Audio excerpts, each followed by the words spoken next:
So we just finished an amazing session. It was on brand safety and fraud. Yep. Pretty intense conversation. What would you say were some of the key highlights, or at least what we went in to kind of address? Yeah, no, I think some of the general takeaways were certainly the need for greater awareness and education, that this is something that's constantly evolving, so that requires people to stay on top of it.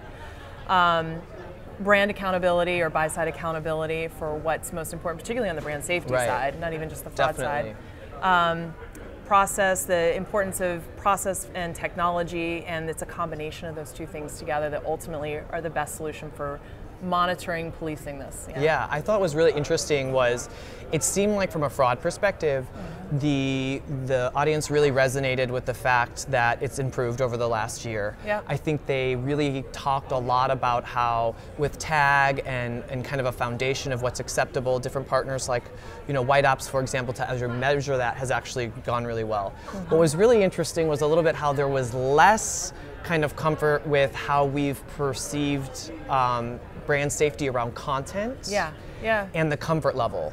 One really interesting topic was the debate on whitelists, and that really seemed to spark a little bit of controversy, I would say. And is whitelist actually a tactic that a brand should deploy in an effort to maintain a safe environment? Or does that stifle their ability to really innovate? And so I don't know if you'd agree with that. I think the thing about brand safety as a whole, if you're actually just talking about context, is that it's so subjective, and it depends brand to brand on what that is. Exactly. The other thing I observed, which happens a lot when we start talking about fraud and brand safety and the broader umbrellas of measurement, is that fraud became sort of conflated with that too. Exactly.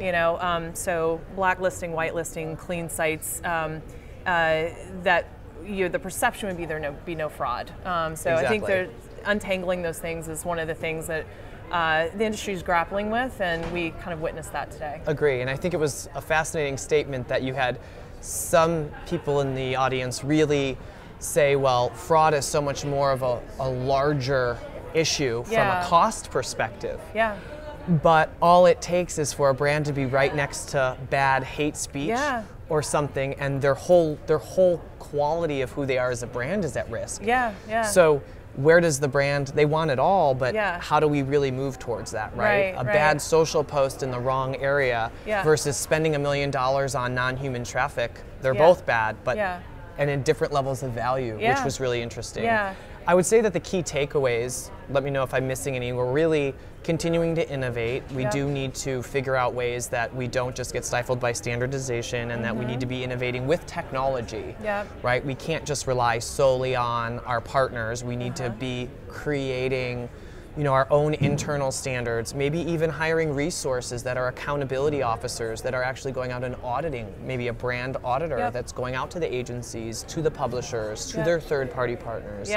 And maybe that's where we need to kind of move in a little bit of that direction, I think, as a way to hold all of us accountable. I don't know if they're... I agree. And the other thing related to that, which is one of the primary words du jour these days, is transparency.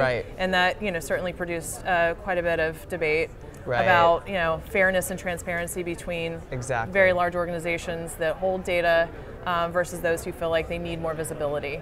That was another common theme. It was a really, I think the session overall was as controversial as a topic as I think we've seen at some of these, but I think it's a necessary one.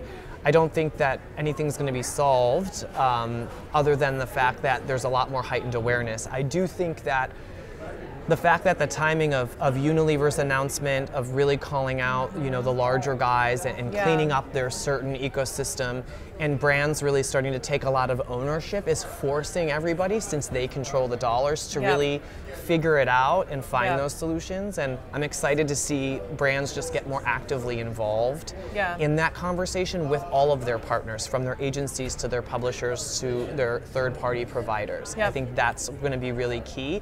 Then you'll see a lot more adoption of change. I agree. I agree. Yeah, and then Unilever on the heels of P&G last year. We'll see who's making that statement next year. And hopefully it's not a year. And I think it was interesting that we were closing out this session. I think another really interesting topic that we didn't get to spend as much time about, but was a good thought starter, I think, for people as they left the room, was a lot of the ways that we're currently measuring or trying to identify safe content with third parties as that auditing partner is really still focused around text, and it's still focused around just natural language processing technologies, which are all still valid and still very important. But even the New York Times just came out with an article a couple days ago, which was basically called "The Death of Text," the death of prose. And the movement towards just images and video dominating how consumers are going to start absorbing content.